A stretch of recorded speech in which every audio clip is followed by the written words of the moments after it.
نحمده ونصلي على رسوله الكريم اما بعد اعوذ باللہ من الشیطان الرجیم بسم اللہ الرحمن الرحیم۔ رمضان المبارک کا آخری عشرہ جاری و ساری ہے۔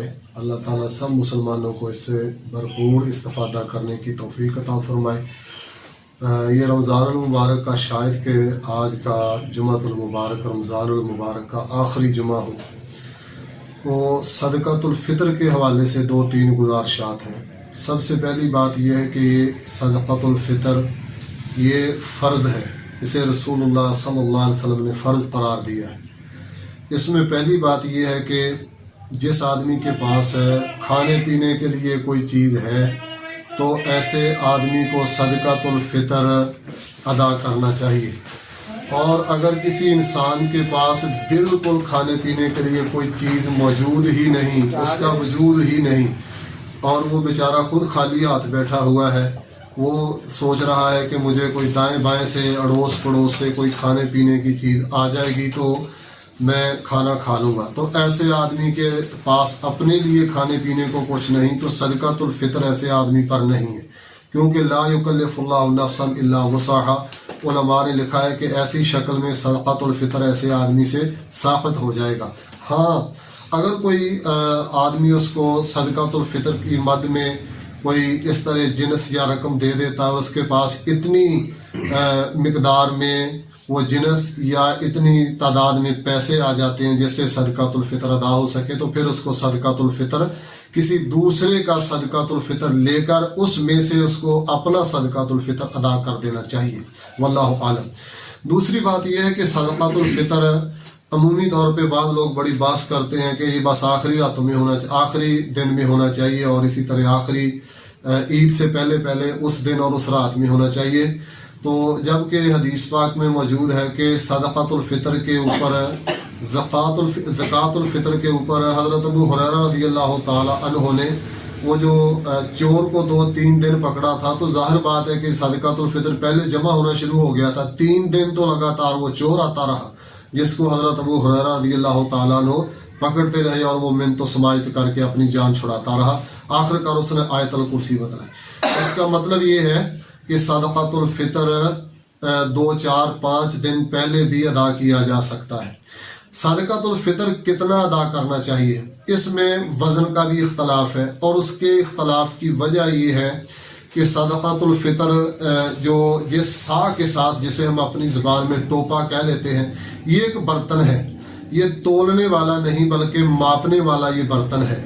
تو ماپنے والے برتن کے اندر آپ جنس بدل کر ڈالتے چلے جائیں گے تو اس کا وزن بدلتا چلا جائے گا۔ آپ کے پاس اگر ایک جگ ہے، آپ اس جگ کے اندر پانی ڈالیں گے وزن اور ہوگا، شربت ڈالیں گے وزن اور ہوگا، شہد ڈالیں گے وزن اور ہوگا۔ یہ تینوں چیزیں لیکوڈ ہیں، پانی کی شکل میں ہیں، مائع شکل میں ہیں، لیکن ان کا وزن الگ الگ ہوگا، برتن ایک ہی ہے۔ اسی طرح آپ اس برتن کے اندر جو ڈالیں گے تو وزن اور ہوگا، کھجور ڈالیں گے تو وزن اور ہوگا، چاول ڈالیں گے تو وزن اور ہوگا، گندم ڈالیں گے تو وزن اور ہوگا، آٹا ڈالیں گے تو وزن اور ہوگا، منقع ڈالیں گے آپ تو اس کا وزن اور ہوگا۔ تو اس لیے یہ جنس کے بدلنے کے ساتھ وزن اس کا بدلتا چلا جائے گا، اس لحاظ سے وزن کا فرق ہے۔ بعد نے لکھا ہے کہ یہ 2 کلو بھی پورا نہیں ہوتا، جیسا کہ حافظ عبدالسلام صاحب بٹوی حافظہ اللہ تعالیٰ نے لکھا ہے اپنی کتاب احکام عشر و زکوٰۃ میں، اور بعد نے لکھا ہے کہ 2 کلو 100 گرام ہوتا ہے، بعد نے لکھا ہے یہ 2 کلو اور 600 گرام ہوتا ہے۔ لیکن میں سمجھتا ہوں کہ اس میں احتیاط کا راستہ یہ ہے کہ انسان اس میں یعنی 2.5 کلو کے حساب سے فی کس ہر آدمی کی طرف سے 2.5 کلو کے حساب سے دے دیا جائے۔ جنس دے دے تو بھی بہت اچھا ہے، اور اگر اس کے بدلے میں رقم دے دے تو رقم دینا بھی، قیمت دینا بھی حدیث سے ثابت ہے، نقدی کی شکل میں۔ یہ دونوں چیزیں ثابت ہیں اور دونوں چیزیں کی جا سکتی ہیں، حسب موقع جو چیز دستیاب ہو، آسان ہو، وہ آدمی کو کر لینی چاہیے، شریعت آسانی کا نام ہے۔ اور اسی طرح ایک اور بات یہ ہے کہ اس معاملے میں کہ کس کو دینا چاہیے، یہ مسکین کو دینا چاہیے۔ مسکین کون ہوتا ہے؟ کہ جس کے وسائل کم ہوں اور مسائل زیادہ ہوں، یعنی آمدنی اس کی تھوڑی ہو اور خرچہ اس کا زیادہ ہو۔ اللہ تعالیٰ نے سورہ کہف میں ان لوگوں کو بھی مسکین کہا ہے جن کا کاروبار تھا اور ان کا ایک چھوٹا سا بحری بیڑا کشتی چلتی تھی. اما سفینۃ فکانت لمساکین یعملون فی البحر، وہ سمندر میں اور دریا میں کشتی چلاتے تھے، کاروبار کرتے تھے، ان کی یہ ٹرانسپورٹ تھی. تو لیکن اللہ نے انہیں قرآن مجید میں مسکین کہا ہے. تو مسکین وہ ہے کہ جس کا بیچارے کا گزارا پورا نہ ہوتا ہو، بے شک وہ کاروبار کرتا ہو، ملازمت کرتا ہو، ڈیوٹی کرتا ہو، مزدوری کرتا ہو، تو ایسے لوگوں کو دیا جا سکتا ہے. اس میں ایک بڑی اہم بات ہے، لوگ یہ مسئلہ پوچھتے ہیں کہ رشتہ داروں کو دیا جا سکتا ہے. جن کی کفالت کا انسان ذمہ دار ہے ان کو نہیں دیا جا سکتا. مثلا والدین اپنی اولاد کو نہیں دے سکتے، کیونکہ والدین اولاد کی کفالت کے ذمہ دار ہیں، ان کی پرورش اور اس کے اخراجات کے ذمہ دار ہیں. ہاں ایک شکل وہ بھی کھینچ تان کر آپ ایک صورت نکال سکتے ہیں، وہ یہ ہے کہ والدین نے جائیداد وغیرہ اولاد میں تقسیم کر دی ہے، اولاد اپنا اپنا کام کاج کرتی ہے، اولاد کی اپنی اپنی آمدنی الگ ہے، والدین الگ کماتے ہیں، ان کی آمدنی الگ ہے، ان کے خرچے الگ ہیں، بچوں کی آمدنی الگ ہے، ان کے خرچے الگ ہیں. تو کوئی بچہ اس طرح حالات کا شکار ہو گیا ہے، کمزور ہو گیا ہے، تو یہ کھینچ تان کر یہ صورت نکل سکتی ہے. چونکہ وہ الگ ہے، اس کا سارا سسٹم والدین سے الگ ہے، گھر الگ ہے، آمدنی الگ ہے، خرچہ الگ ہے، سارا کچھ الگ ہے. تو ایسی صورت میں تو کوئی گنجائش نکل سکتی ہے اپنے بچوں کو دینے کے لیے، ورنہ والدین اپنے بچوں کو نہیں دے سکتے. خامد اپنی بیوی کو فطرانہ نہیں دے سکتا.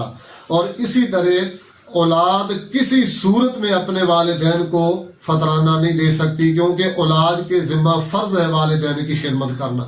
بیوی اپنے خامد کو فطرانہ دے سکتی ہے. بخاری شریف میں حدیث موجود ہے جس سے ثابت ہوتا ہے کہ بیوی اپنے خامد کو زکوٰۃ دے سکتی ہے. اور اسی طرح سگا بھائی اپنے سگے بھائی کو فطرانہ دے سکتا ہے. اگر دونوں کا تمام تر سسٹم الگ الگ ہے، جدا جدا ہے، کھانا پینا اور آمدنی کاروبار الگ الگ ہے. بہنیں اپنے بھائیوں کو دے سکتی ہیں، بھائی اپنی بہنوں کو دے سکتے ہیں، یہ معاملہ ہو سکتا ہے. تو اس لیے 2.25 کلو بھی ٹھیک ہے، لیکن 2.5 کلو کے حساب سے اپنا اپنا فطرانہ آدمی دے دے تو یہ طریقہ بالکل محتاط طریقہ ہے، اس میں پھر کسی قسم کا کوئی شک شبہ نہیں رہ جاتا. شیخ ابن باز رحمہ اللہ تعالیٰ کا طریقہ سب سے زیادہ اچھا ہے. وہ فرماتے ہیں کہ شریعت سادہ ہے اور شریعت کے اصول سادہ ہیں، قیامت تک کے لیے سادہ پیمانے ہیں. تو اگر کوئی آدمی اس طرح 4 چلو بھر کر، درمیانے قد کا آدمی جس کے ہاتھ درمیانے ہیں، وہ 4 چلو بھر کر ڈال دے تو ایک آدمی کا فطرانہ ہو جائے گا. اور یہ طریقہ آسان بھی ہے، سستا بھی ہے، اور ہر جگہ یہ پیمانہ ہاتھ کا دستیاب بھی ہوتا ہے.